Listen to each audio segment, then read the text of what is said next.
Tudo bem, pessoal? Esse é mais um episódio do Intellicast, o programa onde a gente discute novidades sobre o mercado de OH.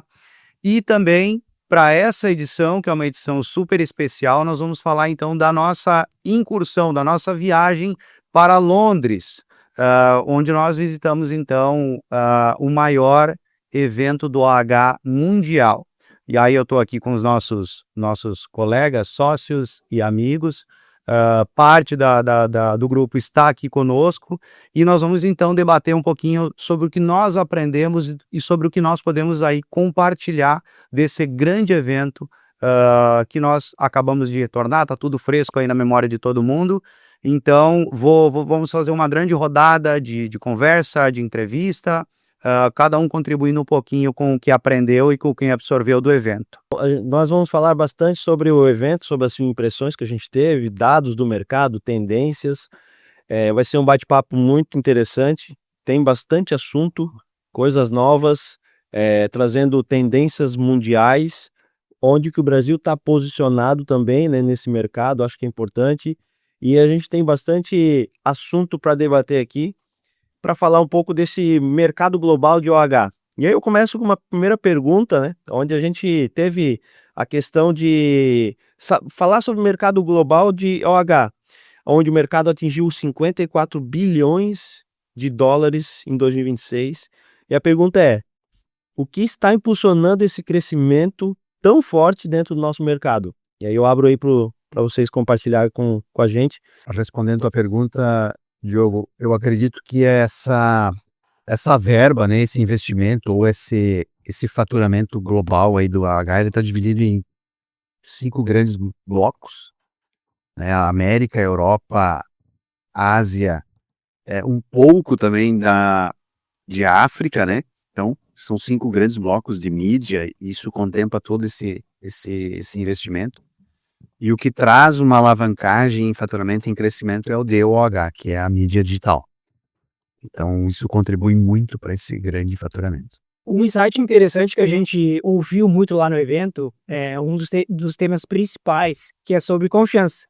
Cerca de 75% dos clientes hoje confiam em OH. Tanto o cliente que ele já consome a mídia out of home, aquele que consome o híbrido, que é o digital também, nós entendemos que tende-se ao aumento dessa confiança, que com certeza é impulsionado por essa geração de demanda maior e impulsiona o share de mercado, que é o que a gente viu lá. Então a gente fica feliz por saber que 75% dos clientes hoje, eles transferem a confiança do produto de uma necessidade de marketing, de branding, ao nosso setor OH. Então isso é interessante saber, porque nesse congresso a gente entende isso como um grande compromisso e um grande recado que o cliente busca hoje é confiança, né? Que a gente tenta passar para o mercado hoje é confiança. Então a gente fica muito feliz de ouvir isso, um número assertivo que 75% hoje confia em OH. Há uma onda acho que desse crescimento de confiança que vocês falaram, porque o digital,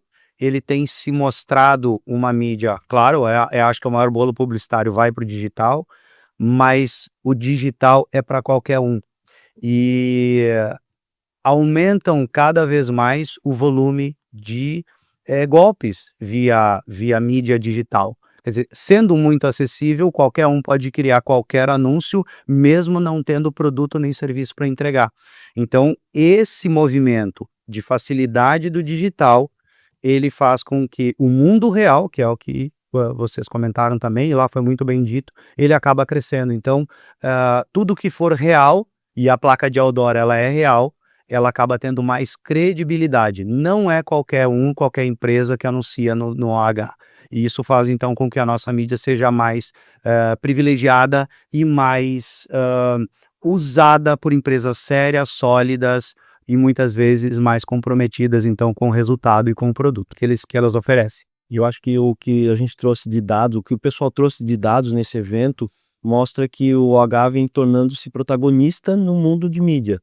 Tanto é que eles trouxeram dados, né? Apple, Volkswagen, por que eles anunciam já há muito tempo? O crescimento de marca deles é muito sustentado muito pelo OH. Isso vem criando cada vez mais força mostrando que o OH realmente é algo que vai ter um crescimento absurdo dentro desse mundo de publicidade. E aí, trazendo dados, né, esse dado que o Diogo trouxe, 75%, é uma pesquisa mundial onde as pessoas confiam no OH, muito por conta da credibilidade, por conta dos golpes que acontecem no digital, que no OH, obviamente, ela tem uma participação pequena, né, quase não se vê. Então, realmente, esse crescimento ele é dado por essas informações que a gente trouxe lá. Legal. Só para complementar, Diogo, então, que para mim foi gratificante, né, a nossa conexão com o evento, o quanto a Intel está conectada com o modelo mundial. Eu vou trazer para todos aqui, até para trazer bastante consciência. Quando a gente vai para os nossos valores, para os nossos pilares, confiança, autodesenvolvimento, ambição, velocidade e qualidade, o quanto que a Intel está conectada nesse movimento mundial. O quanto que a confiança, ela deve ter sido falada tranquilamente nessas 72 horas por todos os palestrantes, ou 80% deles, falaram sobre confiança. O quanto nós, como grupo, estamos alinhados nesse processo. A gente já olha para isso há muito tempo. E aí o cara da Lamar até falou assim, a confiança é o novo petróleo. Isso do Ford. Cara, isso é algo muito forte, porque o petróleo domina o mundo todo, mas confiança é o novo petróleo. Então quer dizer que, cara, assim, a gente já está no caminho certo, o Grupo Intel já vem fazendo isso há muito tempo, Isso. e aí a gente acaba tendo esse nosso crescimento acima do mercado, muito por conta de que a gente já enxergou isso há muito tempo. Isso. O ponto que nós chegamos hoje como Grupo Intel, porque quando nós entregamos confiança, ela é uma cadeia de ponta a ponta. Não é só confiança por confiança o que o Orofome entrega, mas é o todo. Nós somos assim com os nossos clientes, nós somos assim com os nossos fornecedores, nós somos assim com a sociedade, nós somos assim com os nossos colaboradores. Então esse pilar confiança, pelo menos na minha visão, que foi para mim a cereja do bolo do evento, a conexão com o nosso modelo de negócio. Quanto que nós entregamos para o mercado em toda a cadeia, e não só na ponta, não só no final, não só na confiança do Oravon, que é o mais confiável de todos eles, que é vida real mesmo, a gente entrega isso real, mas é uma cadeia toda. Então, para mim, foi incrível. Assim. E para complementar, e quem sabe até para a gente fechar a resposta, o OH ele tem esse número de 15%, como foi trazido lá, mas há décadas ele cresce uma taxa de 10% a 15% anual sem parar. Então, todos os anos o OH cresce com constância, com intensidade, porque se a gente olhar as outras mídias, elas decrescem algumas. Se a gente for falar do jornal, obviamente, o jornal ele decresceu, a mídia impressa. Se a gente for falar do rádio, o rádio é estável, ele é estável, né? Ele às vezes, por vezes, nem cresce nem decresce, mas tanto o digital, a mídia digital, acompanhada pela mídia do OH, o crescimento é extremamente constante também. Então, acho que isso é uma consolidação de algo que não vai parar, né? Se a gente olhar para a visão de longo prazo e médio prazo, o crescimento ele vai ser ainda intenso, ainda forte, ainda sólido. E apenas para finalizar, né, o Diogo trouxe uma frase importante que foi o grande tema, né, que é a confiança no novo petróleo. O executivo da Lamar, ele trouxe justamente esse questionamento que o Gustavo falou, por que a gente está ganhando? Por simplesmente existir uma diferença entre o IRL, que é o real life, a vida real, com o digital. E também ficou muito evidente que a gente vende criatividade, não somente tela. Não, aquilo que está na rua, que está no fluxo do cliente, que está na jornada dele, é sim aquilo que ele diz aqui, né? Que corrobora com os números que a gente tem aí.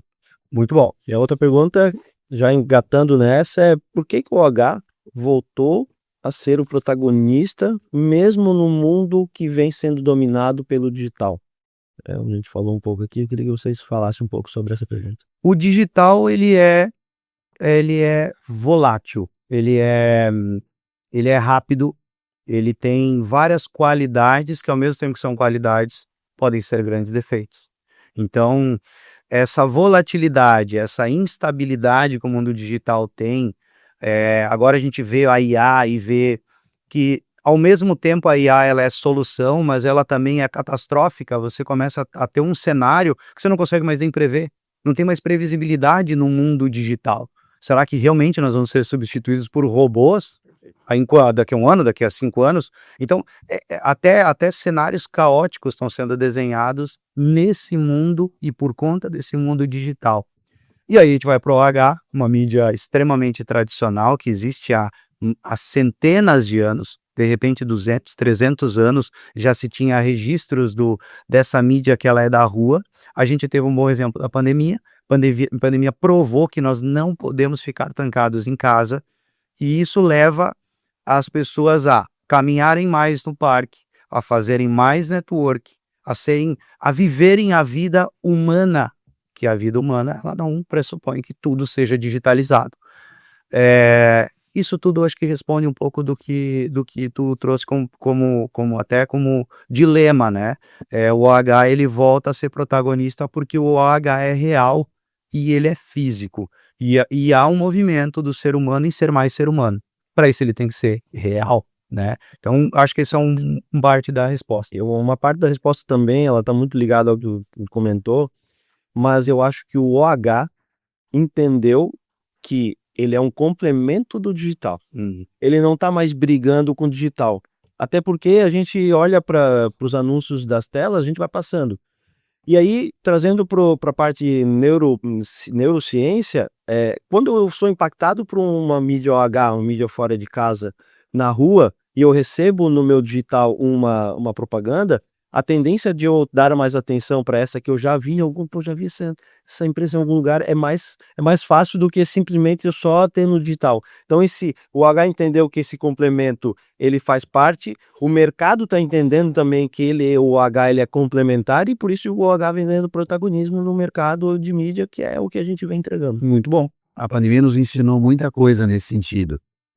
E aí quando a gente volta para o OH, para vida real, são as experiências. As pessoas tiveram primeiro uma experiência de ficar em casa, mais presos, mais trancados, eu diria. E aí o DOH, ou digital de forma online na totalidade, mas as pessoas quiseram novamente voltar para a vida real e na rua. Sentir, olhar e ter experiências normais, eu diria, ou tradicionais. E o outro ponto que eu volto para o OH de forma vida real, eu não lembro o nome do palestrante que trouxe essa consciência. Se nós olharmos para as pinturas rupestres há 20 mil anos atrás, nos paredões, né, já estava lá uma mensagem. Está lá ainda hoje, naqueles lugares, né? Animais, comportamentos, a forma como os povos se conversavam, ou qual era a mensagem que esse povo estava transferindo para uma próxima geração. Ainda está lá. Aquilo é um word of home. Aquilo é uma mensagem. Está lá há 20 mil anos, 30 mil anos, 10 mil anos. Isso é mais do que uma prova consistente que ele foi, ele é e continua sendo o protagonista. Muito bom. Complementar, logicamente. Perfeito. Eu acho que responde essa pergunta do Diogo, o simples fato de o Out of Home, do Out of Home entregar presença física e um verdadeiro impacto. Na jornada dos consumidores, dos nossos clientes, a nossa jornada, até o trabalho, até a farmácia, até o campo de futebol, É o cotidiano das pessoas. isso, a gente vai ser impactado. Então, essa presença real faz com que eu enxergue que tem uma empresa lá que está oferecendo um produto ou um serviço. E aí o impacto disso é a audiência que passa ali, quantos carros que passam, quantas pessoas que estão dentro dos carros, né? Então a gente sabe hoje que nos grandes centros, nos próprios veículos de comunicação, a gente tenta colocar as peças em pontos estratégicos que façam com que tenha uma quantidade maior de pessoas. Então essa presença física, assim, ei, eu estou aqui, eu existo. Essa é a confiança. Né? Então, acho que isso é muito importante. Tem um ponto que é bem interessante na relação do volume de informação que a gente está vivendo hoje. É muito impacto. Quer dizer, eu tenho lá o meu celular ou a TV ligada ou tudo mais que está hoje me impactando, que acaba gerando um excesso de informação muito grande. E aí tem uma informação que veio lá no evento muito poderosa. Hoje eu consigo bloquear a publicidade de várias formas. Eu posso dizer que aquele anúncio eu não quero mais ver. Eu posso dizer, eu posso não ligar a TV, por exemplo. Eu posso bloquear qualquer coisa digital. Mas o OH não pode ser bloqueado. Como é que eu vou bloquear um outdoor na rua? Só se eu não passar naquela rua, mas ela é caminho da minha casa, ela é caminho do meu trabalho. Então eu acho que ali está uma vantagem do OH. Ele vai ser visto.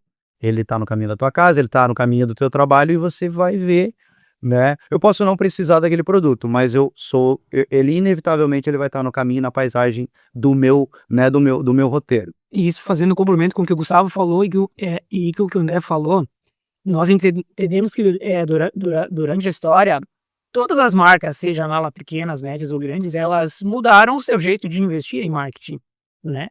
Tempo atrás era muito mais OH, daí depois entrou o digital. Só que tudo isso mudou de acordo com os anos, só que o OH sempre continuou muito essencial, né? Ele sempre existiu. Então agora a gente está num momento de crescimento e que mostra que o cliente começou a olhar novamente com bons olhos para a nossa mídia, que sempre foi essencial. Boa, muito bom. Vamos girar. Vamos. Outra pergunta, o que esse evento, né, o World Author Forum, mostrou sobre o futuro da mídia nos próximos 5 anos? Pergunta boa, hein? Logicamente, muita integração com sistemas digitalizados, né? A IA entrou muito nessa integração, dados, métricas, tudo isso depende de informação, informatização, Big Data. Eu acho que agora começa uma integração maior desse mundo real com os dados e com tudo que for digital. Começa por aí. Diogo, respondendo, pelo menos do meu ponto de vista, com relação ao futuro, o que nós não tínhamos, ou ainda em algumas circunstâncias nós não temos na mídia exterior, estou falando dela física, como outdoor ou frontlight, nós não tínhamos no passado métricas ou dados, que é o que você comentou. Hoje a gente está muito bem estruturado já com isso e ainda nós teremos muitas melhorias com relação a isso. E o ponto crucial é o uso da inteligência artificial também, logicamente. O cruzamento de dados, né, dados públicos, dados comprados, enfim, dados bem reais. E a gente tinha essas informações lá atrás, num futuro não muito distante, de uma forma muito empírica. Esse ponto é nobre porque aqui é uma avenida central. Sim, todos sabiam disso, né? Mas quanto? Esse inclusive era o que o digital sempre entregou, né? E agora a gente começa a ter dados. E o evento em si, quando um evento dessa magnitude, ela consegue trazer tudo isso de uma forma mundial, com grandes players do mercado em vários continentes, a gente começa a ficar cercado de dados mais consistentes e mais reais. Eu acredito que isso vai ser muito bom para toda a cadeia também. Quando a gente tiver todos esses dados de uma forma mais compilada, nós todos alimentando esse sistema e também recebendo informações de todos os lugares, a gente começa a entrar numa curva ou talvez não seja uma curva, mas num fluxo natural de dados que vão nos levar a maior acuracidade da informação. Isso fica muito rico para todos nós. A minha percepção sobre o que foi falado nos próximos 5 anos é programática. Não se vende, a programática está começando a vender inserções, está começando a vender impacto e não mais cotas. Né? O mercado está indo à programática muito para isso, né? Vender inserção, eu posso anunciar de manhã, eu posso anunciar de tarde uma propaganda, então a programática ela vem muito forte dentro desse mercado.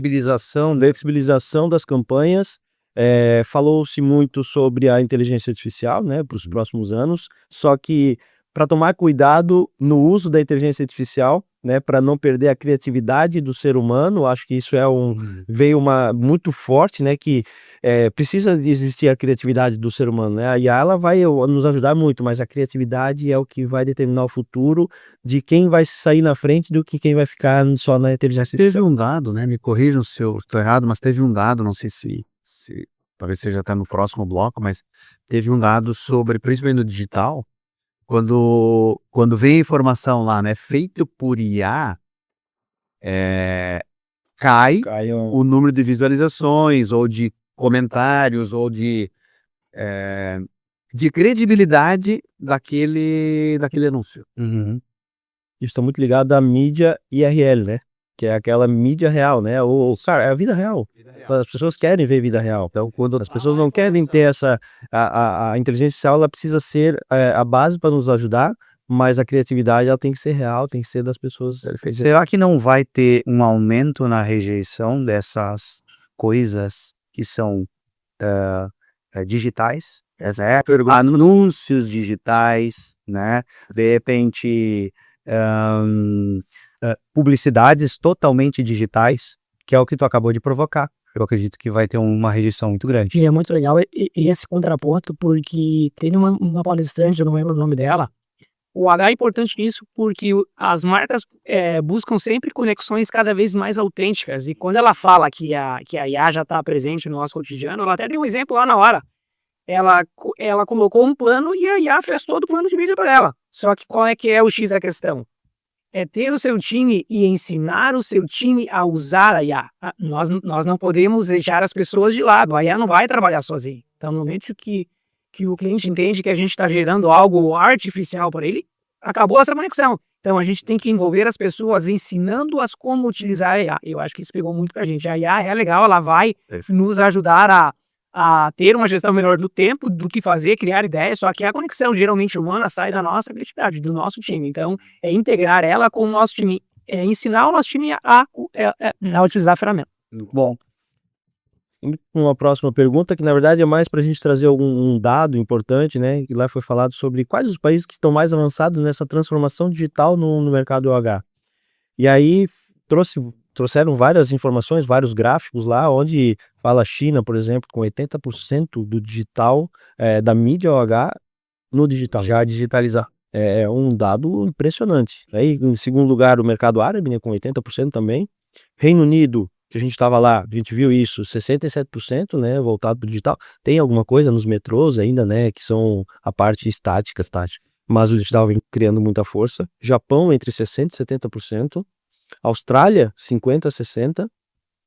Estados Unidos, 35%, 45%, quando a gente achava que Estados Unidos realmente estava na frente. É a grande meca, né, do ouro, né? Só que aí a gente vê o tamanho territorial dos Estados Unidos, né, que comparado com esses outros países aqui, é um absurdo. A gente pega como uma Lamar lá, que tem front light, mais de 300 mil. 363 mil telas. 300, cara, entre front light, estático e digital, cara, é um absurdo, assim, né, a capa territorial, realmente. Então, e o Brasil ali caminhando entre 5% a 10%, a 15%. Então, olha o lastro que a gente tem dentro do nosso mercado, da digitalização desse nosso mercado, né, dos exibidores olharem para o digital, para instalar painel de LED, trazendo essa tendência de mercado para trazer para uma programática, para o cara já poder botar o painel dele numa programática. Então, o Brasil ainda tem muito lastro para que a gente possa se digitalizar. O Brasil é muito grande, o Brasil né, também trazendo comparação territorial, o Brasil é bem extenso, mas eu acho que a gente ainda está caminhando, mas a gente está numa caminhada muito forte dentro do Brasil. Estamos no top 10, né? O Brasil está no... no top 10 mundo, né? A gente tem uma obviedade aqui nesses números, porque o maior fabricante de LED, aliás, quem sabe até consideramos o único fabricante de LED mundial, é a China. Então lá tá fácil, né, para eles digitalizarem tudo.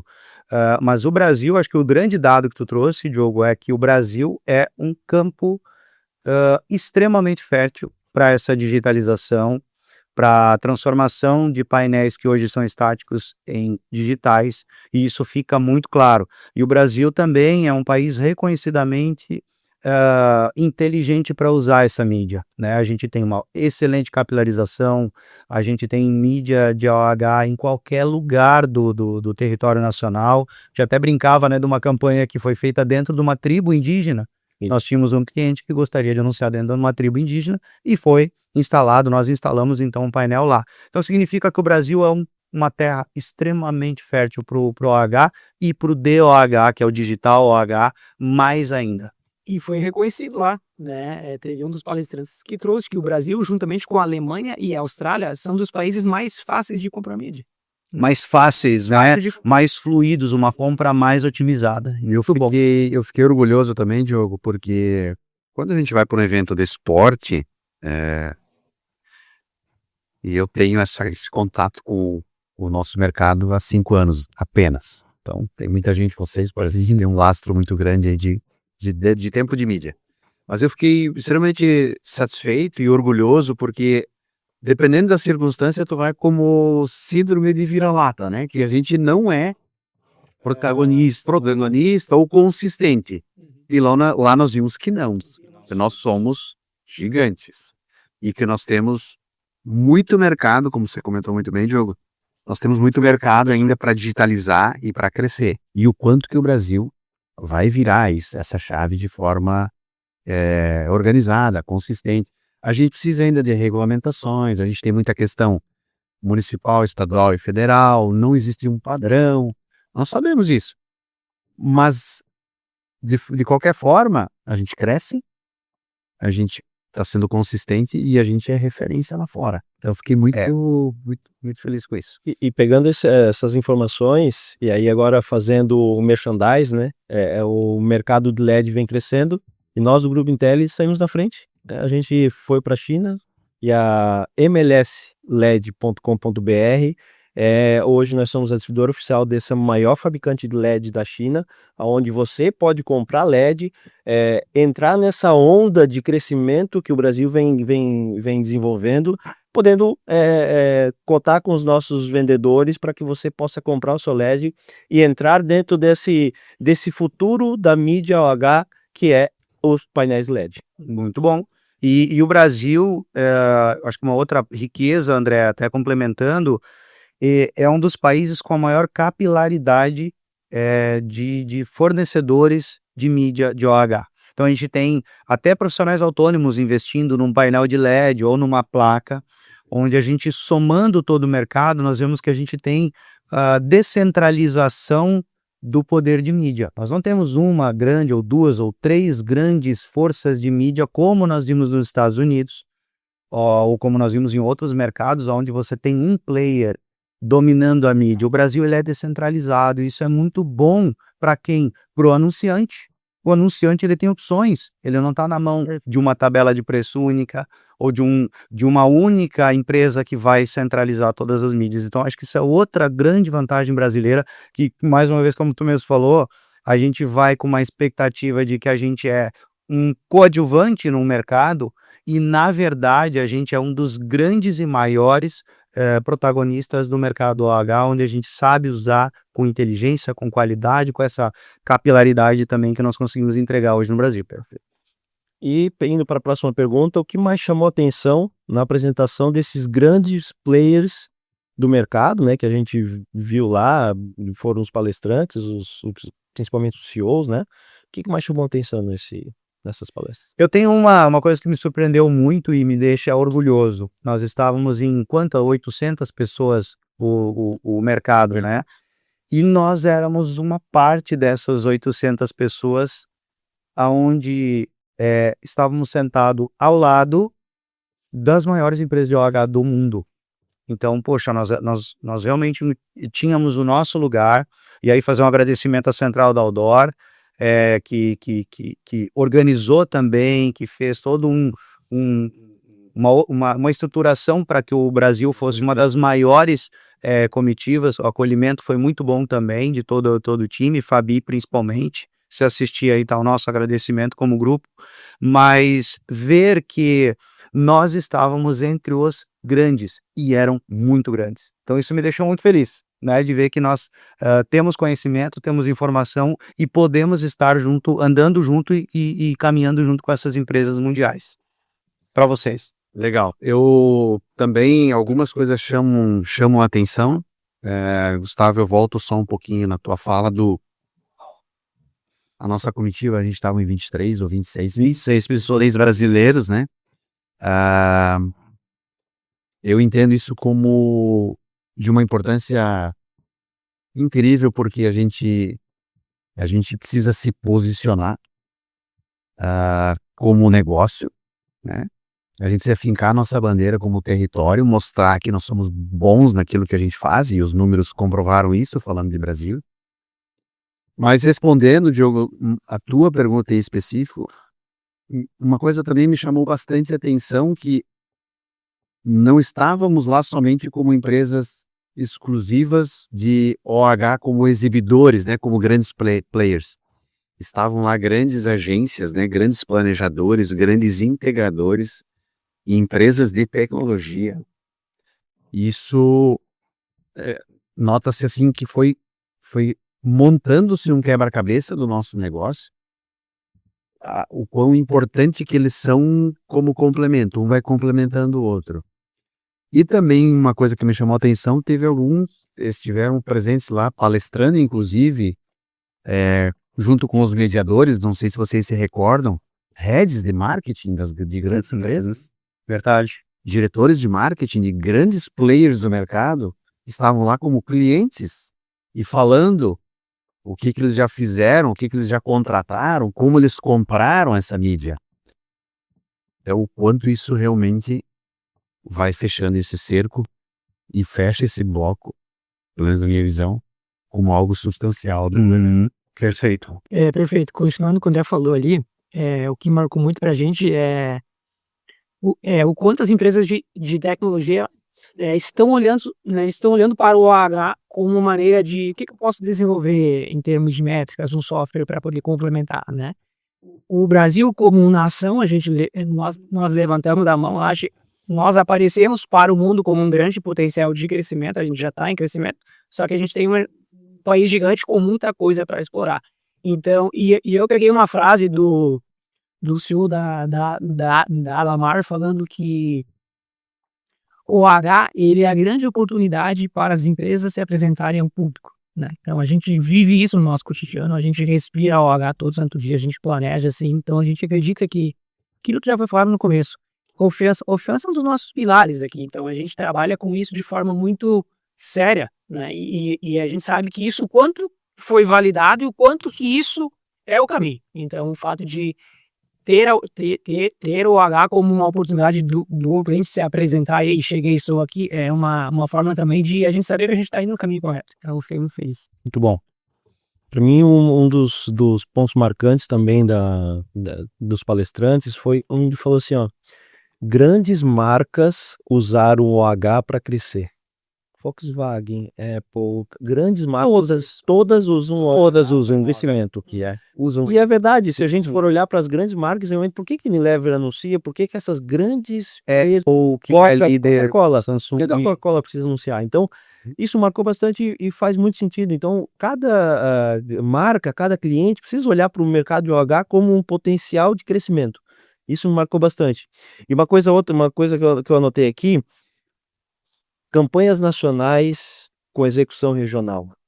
Quando o cara da Lamar falou sobre isso, eu olhei pro lado e falei, cara, nós fizemos o que os grandes players fazem. Nós somos regionais para atender o mercado nacional. Então isso realmente me trouxe uma visão de futuro muito legal, que o pessoal trouxe tendências, mas para mim tá dizer assim, cara, a gente tá no caminho certo. Estamos fazendo a coisa certa. Estamos fazendo o caminho, o feijão com arroz bem feito, que é o que os grandes players estão fazendo. Então, por um certo viés, um certo ponto, estamos no caminho certo e estamos olhando para o futuro. Então, os palestrantes, essa é a minha conclusão que a gente está... Eu diria, Diogo, que é uma consolidação do plano, né? Eu vi que até tu se emocionou um pouquinho em falar disso, que tu te arrepiou. Porque é uma consolidação daquilo que foi planejado, né? Vocês como gestão de Intel, como pensaram lá atrás, cara, como é que nós vamos atuar nesse mercado? Vamos atuar de forma regional. CE, Nordeste, São Paulo, Espírito Santo, Rio de Janeiro, Rio Grande do Sul, Santa Catarina. Vamos atuar dessa maneira. E aí hoje você enxerga praticamente um dos maiores players do mercado de OH do mundo, diz assim, cara, nós atuamos de forma regional, que é o que você falou agora, Diogo, nacionalmente. Que nós temos essa centralização entre todos os estados, a gente se ajuda, a gente se conecta com o cliente, atende cliente, e agora estamos atendendo inclusive clientes fora do Brasil, 6 países. com o nosso modelo. É só uma consolidação, é uma semente que foi plantada e uma colheita. E uma confirmação de como a estratégia está correta. É porque eu acho que o grande objetivo de olhar para a regionalização é que olha o Brasil e tenta imaginar que a cabeça, né, do nordestino ou do sulista ou de quem mora no centro-oeste são completamente diferentes, né, em consumos, em hábitos, em cultura. Né, isso não acontece só no Brasil, todos os países têm essa divergência, a Itália, o norte é uma coisa, o sul é outra, então acho que essa ideia e esse pensamento sempre de olhar para essa particularidade regional, ela tem que existir, isso foi muito validado no evento. E eu complemento o que o André falou, né, e o Gustavo complementou, a gente sabe que o óbvio às vezes precisa ser dito também, e eu acredito que entregar uma boa campanha é sim ter que conhecer o mercado regional, então isso a Intel a gente conhece muito bem, a gente tem os nossos regionais em cada estado, e porque eu preciso entender um pouquinho como é que é o comportamento de compra do cara que mora lá no Mato Grosso versus o cara que está no Rio Grande do Sul. Que tipo de mídia o cara gosta, né? Então a gente faz um planejamento em cima disso, mas é essencial, mais uma vez, que a gente já vem fazendo, e foi confirmado lá, o quanto que ser nacional, mas muito melhor regional, faz uma diferença numa campanha. Me permite só uma parte que me veio agora com relação a essa regionalidade. Nós temos um negócio que é o carro de som também, que está dentro do nosso grupo. E o quanto ele, pelo menos para mim, tem mostrado dessa regionalidade. Existe barco de som. É um ocasião de som também. Quando você vai para o interior da Amazônia, como a gente se comunica com aquela comunidade ribeirinha lá a 300 quilômetros rio adentro? Como é que acessa um lugar disso? Barco de som, Criatividade. carro de som, criatividade. Então, essa regionalidade, um painel de LED não vai se comunicar lá.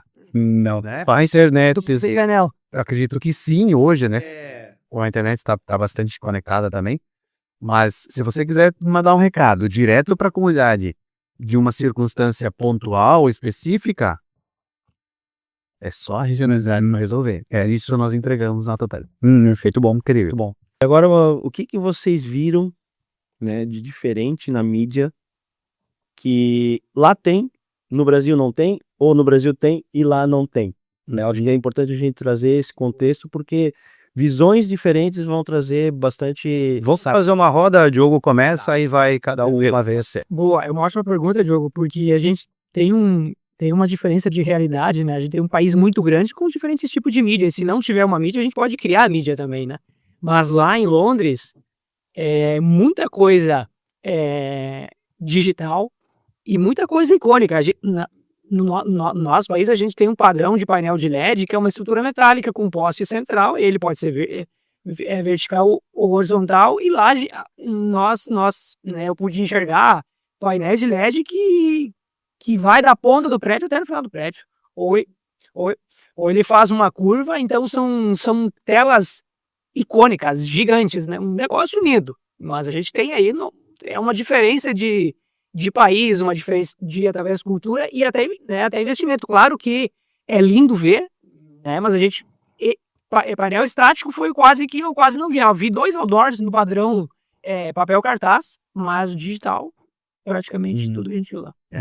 Mas sim, Londres, eu também quase não vi nada de outdoor ou de front light. 2 ou 3 onde a gente rodou.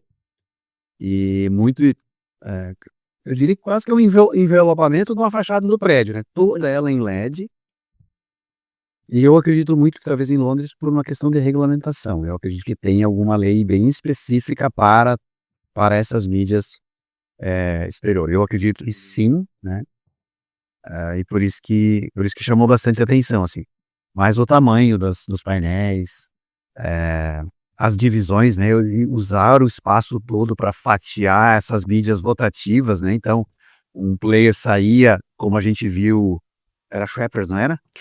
Era a Schweppes, então aquele painel de LED ele tinha tipo como se fossem 6 cotas, né? E essa cota ia resolvendo. Exatamente, então ele saía do horizontal, depois ele ia para a parte vertical e ele ia girando como se fosse um quebra-cabeça. Então, tipo, 6 grandes marcas estavam naquele painel específico e ele ia dando a oportunidade para cada cliente aparecer de forma diferente. Então foi Tava dinâmico. E esse contraste da vida urbana lá, aqui a gente hoje, no cliente, ou a gente né, que coloca painéis, a gente escolhe uma propriedade que tem uma visibilidade para a pista, seja no perímetro urbano, seja na rodovia. E lá foi meio que uma integração do que já existe de edificação para colocar o painel ali. Talvez seja, como o André falou, uma regulamentação. A prefeitura vai dizer, quero colocar nessa avenida, procure alguma fachada aqui lateral que tenha visão, e aí você utiliza ela. Então, é uma forma de fazer como o AH ele se conectou com a vida urbana. Tá? Então, não é um painel que está sozinho no gramado, como é acostumado no Brasil, ele está realmente conectado com a edificação. Geralmente é o que a gente viu. E são prédios bonitos, grandes, então tem-se uma diferença grande de investimento. Londres aí é uma das cidades que mais investe em DOH, né? Então, são painéis gigantes. E como o LED, o DOH traz vida para a rua. São marcas, são cores diferentes, provavelmente ele trabalha 24 horas por dia, então traz uma sinergia legal e traz uma vida para todo aquele fluxo que está ali. Então a gente entendeu bem legal isso de como ele está conectado com as edificações. Até isso é uma coisa que eu não vi no Brasil. Um prédio em reforma, onde ele foi todo cuidadosamente revestido por ou é uma lona ou é um tecido que imita linhas do prédio, no meio ou em uma parte bem estratégica um painel de LED instalado enquanto aquele prédio estiver ou em construção ou em reforma. Isso foi tão bonito porque ficou tão bem apresentado. Imagina, se a gente passa hoje numa cidade brasileira, a gente vai ver um prédio que ele não é bonito esteticamente enquanto ele está em construção, né? Ele não tem uma beleza. Lá, com esse revestimento e com o LED, é o que você trouxe, Diogo, que é uma harmonização, né? E então isso é muito diferente. O Brasil poderia adotar isso como regra, né? Como uma possibilidade de uso da publicidade. Mas agora uma coisa, enquanto vocês falavam, eu estava pensando. No Brasil tem muito. Vamos pegar uma cidade parecida com Londres, 9 milhões de habitantes, mais ou menos uma São Paulo. São Paulo, a mídia é muito mais presente. Em volume, nós temos muito mais mobiliários urbanos, muito mais presença da mídia, mesmo que São Paulo não possa mais, em penas e tudo mais. Agora, em quantidade, eu acredito que esteja muito mais presente. Até se a gente olhar hoje, todos os elevadores, ou a maior parte delas, dos elevadores de São Paulo, de qualquer prédio, tem um OH dentro do elevador. Enquanto que em Londres a gente via já um mercado muito mais tradicional, muito menos. Não sei se vocês perceberam isso também. Para mim, dois tipos de mídia que me chamaram a atenção. Um tem no Brasil e tem lá também, só que lá é diferente. O Backbus, pelos ônibus serem 2 andares grandes, bonitos, ele tem uma curva, o Backbus ele cobre toda a traseira e ele fica uma mídia, parece uma empena, tão grande. Na lateral também. incrível. Então, tem no Brasil, mas lá eles fizeram algo diferente que lá vai trazer o Brasil, talvez. Daria. E outra mídia é a motinho de entrega, com a caixa de entrega atrás, com os 3 LEDs, né? 2 na laterais e uma atrás. Essa é uma mídia que, no Brasil, por questões de regulamentação, talvez não tenha ainda, né? Mas lá já tem várias motos com essas propagandas na lateral das motos. Frotas de táxi, tá bem? Eu ia falar isso agora. Ok. As frotas de táxi, eu entendi que no Brasil também tem uma frota gigantesca de táxis. 90, 95% dos táxis que eu vi todos eles tinham plotados. E nas laterais, na traseira, no capô, todo o táxi. Proibido não ter propaganda em táxi. É verdade. Que a gente não vê táxi sem. E é tão legal porque, gente, eu até fiz várias fotos e postei isso. Se você tá parado num semáforo lá, caminhando na rua, se para um táxi atrás do outro, é um mix de cores, porque são cores legais e aquilo passa pela cidade inteira. E eu vi muito táxi também lá da Granado, que é uma perfumaria brasileira do Rio de Janeiro, que anuncia rodas. Táxi todo verde, então ele é todo decorado. Eu acho que ele é envelopado, gente, porque tem em cima, na lateral, então é uma mídia muito, muito dinâmica, porque é como se fosse um buzz aqui, porque provavelmente o táxi você, eu não faço ideia como é que contrata lá, mas provavelmente ele segue, claro, o caminho que o cliente quer fazer. Eu vou do hotel até o evento, né, ou eu vou do hotel até o estádio do Chelsea, né, que nós fomos fazer o tour. Então esse anunciante, ele está percorrendo uma faixa inteira de uma cidade, impactando pessoas que talvez não viram. Então o táxi, né, que o André falou, é muito legal porque todos eles chamam muita atenção. Essa grande magia do táxi, Diogo, como no Brasil também, eu entendo que a grande magia do táxi é o dinamismo do táxi, né? Não é uma rota específica. Exato. Né? Ele ora está aqui, ora está lá no outro lado da cidade, ou sai para fazer um transporte para aeroporto, né? Ou para uma cidade vizinha. Então ele tem esse dinamismo e eles entenderam isso, né? No Brasil nós temos também grandes frotas, grandes cooperativas de taxistas, mas não tem essa presença tão grande de mídia. Por cultural, talvez pelas agências ou pelo próprio cliente nosso, o nosso anunciante, né? Entender que talvez não faça mais sentido. Para mim, o que muda pro Brasil é o tamanho da mídia, né? Se você envelopa a lateral inteira do carro, ou como o Diogo comentou, em cima, capô, a traseira, você tem algo integrado com os táxis lá todos padronizados também. Todos padrão. É um padrão de carro. No Brasil você não tem padrão de carro, você de cidade para cidade não tem nem padrão de cor muitas vezes, né? As cidades elas usam o seu padrão, mas você só tem o vidro traseiro. É uma área muito menor, muito mais difícil para alguém que é de uma agência criar algo legal com menor impacto. Então acho que essa aqui é a grande diferença, é a padronização também. E trazendo esse tema, porque é um tema onde a gente vai tratar sobre criatividade. Ser criativo é o que vai trazer a gente para o mercado real, para a mídia real. E aí, trazendo um pouco dessa criatividade, queria entender de vocês o que vocês extraíram dessas plenárias que tiveram sobre criatividade e para onde é que o mercado de IDOH está indo. Bom, eu sou do ramo da publicidade, me formei em publicidade, então sempre foi o pilar central a criatividade. A propaganda ela sempre foi muito mais charmosa pelas criações, né? É claro que hoje quando a gente olha marketing é processo também, mas uma boa propaganda criativa, ela atrai muito mais a atenção, gera muito mais reverberação de notícia do que um marketing normal, tradicional, protocolar, que é o que as IAs estão fazendo muito. Então a criatividade foi determinante lá, não só por um palestrante, por vários, de que busquem, não percam a essência da criação e da inovação, porque criar também pressupõe inovar. Então, para mim, é determinante a criatividade. E eu acho que algo que foi interessante também foi uma palestra da head de marketing da Uber. Ela comentou que o OH tem que ser, na visão dela, o que ela gosta de fazer, que o OH precisa ser um exercício de síntese. É menos informação e mais imagens, né? Tanto que ela saiu, passou um vídeo lá dela fazendo talvez uma visita técnica nos pontos de DOH na Austrália. Saiu com a pessoa do veículo lá e viu um portal e viu uma emplena. Então, quanto que a cliente ficou feliz em ver. Então, ela gosta muito de trazer a criatividade para um simples exercício de síntese, de não encher muito com palavras e frases, e sim talvez uma pequena palavra com uma imagem, que dá um impacto grande, né? Então acho que isso é muito legal. Nós vemos muito isso, né? Principalmente grandes players que têm boas agências ou um marketing interno próprio, criativo, né? Eles se comunicam dessa forma, né? Então, muitas vezes até a sua própria logo.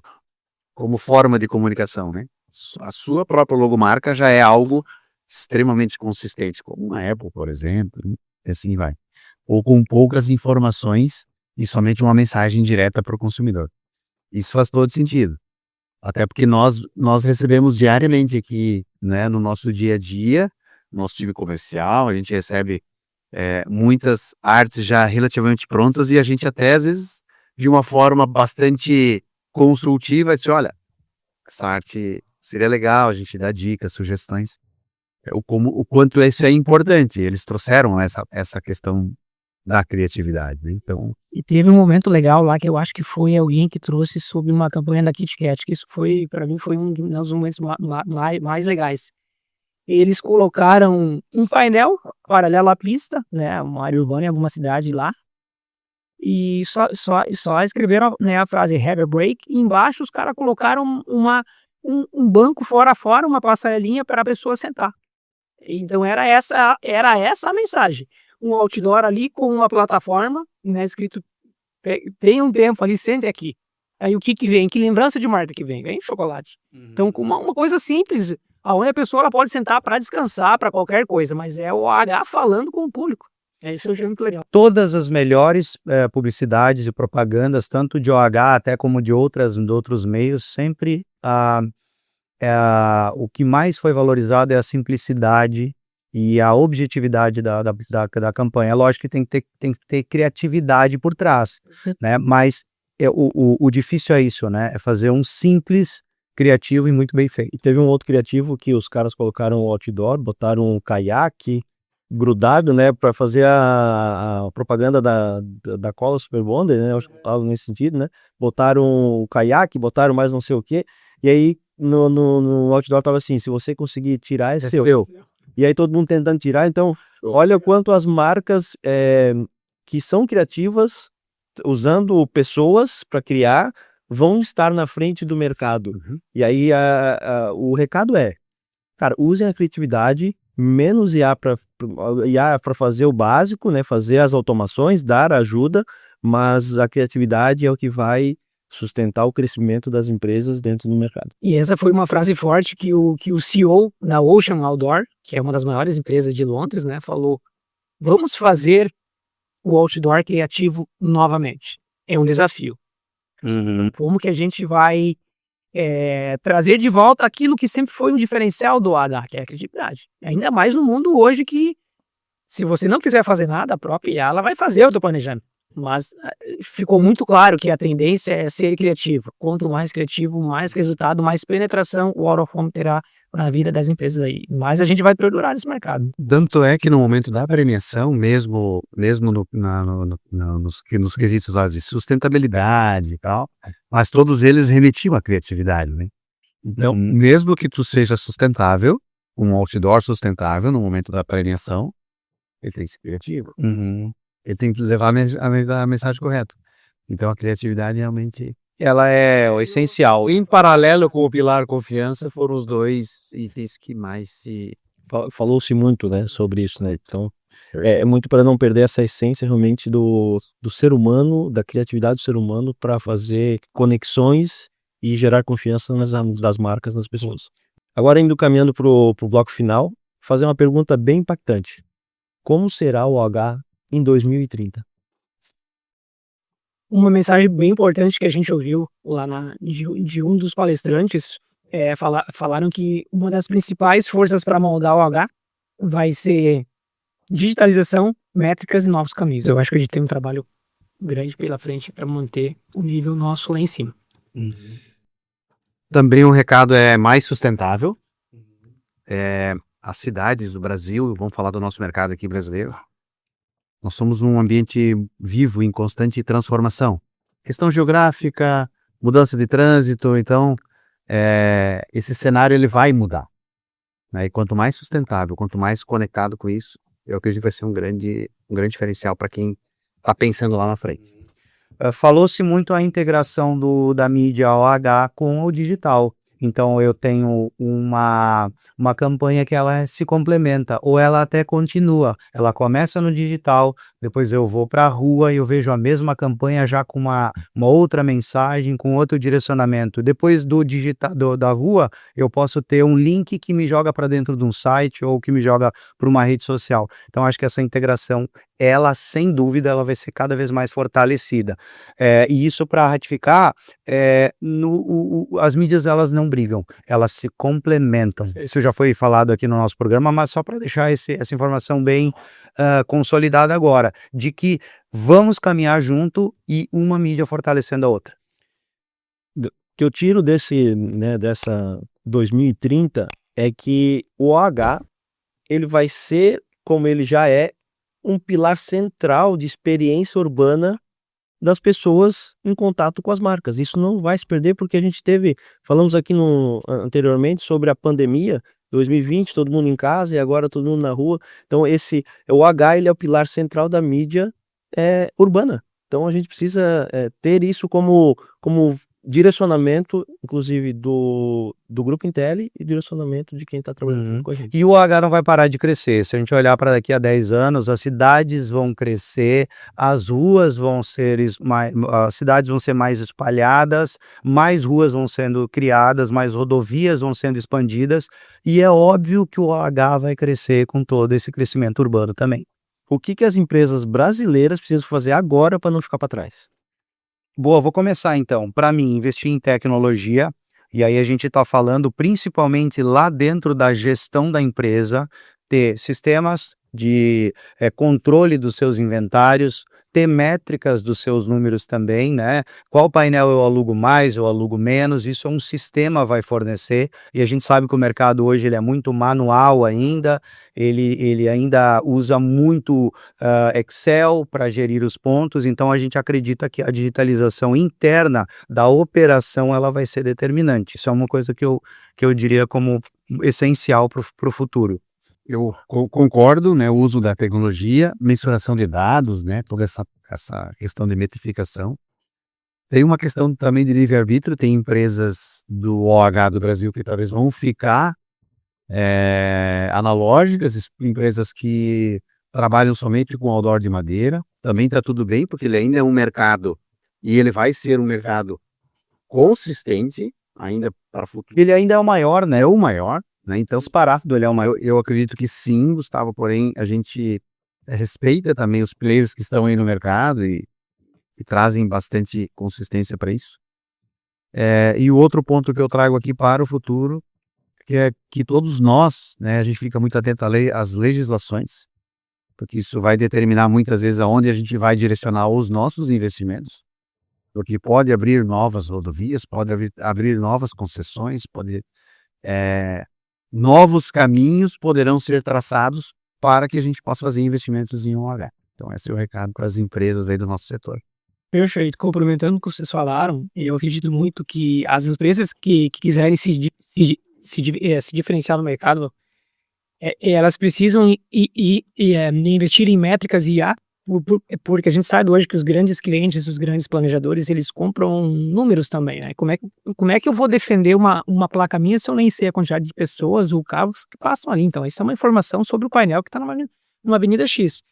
Conhecer o seu mercado, entender onde é que o cliente transita, né? E qual que é o foco do seu cliente, né? E ter um inventário consolidado que tenha essa cobertura, né? E consiga trabalhar com autorregulamentação, fazendo com que consegue se integrar com o cliente e apresentando também aquilo que a gente falou. Como é que eu consigo ser criativo, né? Porque a gente quer pegar um cliente, né? A gente quer atender um cliente grande, eu preciso mostrar aquilo que eu tenho de potencial para auxiliar ele, mas eu acredito que IA e métricas é o principal diferencial que vai separar aí as empresas que vão crescer de outras que não é que vão ficar estagnadas, que entenderam que ainda talvez não seja importante trabalhar com números, né? No meu ponto de vista é entender a tendência do mercado. Mercado, como a gente teve fora, digitalização, então investimento em painel de LED, investimento em tecnologia, investimento em programática, inteligência artificial, mas o principal é se conectar com o mercado onde, por exemplo, o Grupo Intel tem acesso a grandes clientes. Então isso vai ser um direcionamento para esses caras que estão no mercado regional, usar Grupo Intelli, por exemplo, para ter acesso a grandes clientes, é algo que vai ter aí para os próximos anos aí, algo que a gente vai mudar o mercado. Uma coisa que me ocorreu agora, e isso nós não vimos em Londres, são mídias, por exemplo, painéis de LED com defeito, ou com baixa qualidade, resolução, ou baixo brilho, ou mesmo um painel, uma estrutura metálica torta, né, quebrada, e isso já no Brasil a gente percebe. Então eu acredito que um recado para toda a nossa rede de fornecedores é: busquem qualidade. Né, busquem qualidade nos seus painéis de LED, busquem qualidade nas suas manutenções, recorrência nas suas manutenções, para que a própria mídia, como negócio mesmo, eu não estou falando do Grupo Intelli só, estou falando do ramo mídia exterior e OH, ele também cresça em qualidade e todos ganharemos com isso, né? Apresentar os melhores placas, as placas mais bonitas, as placas mais bem apresentáveis, e isso todos fazem com que todos ganhem ao mesmo tempo, principalmente o cliente com o resultado dele. Então, pessoal, chegamos ao fim desse bloco, desse episódio. Vão existir mais episódios, porque o assunto ele é praticamente infinito, de tanta informação que a gente traz. Acompanhe os próximos episódios.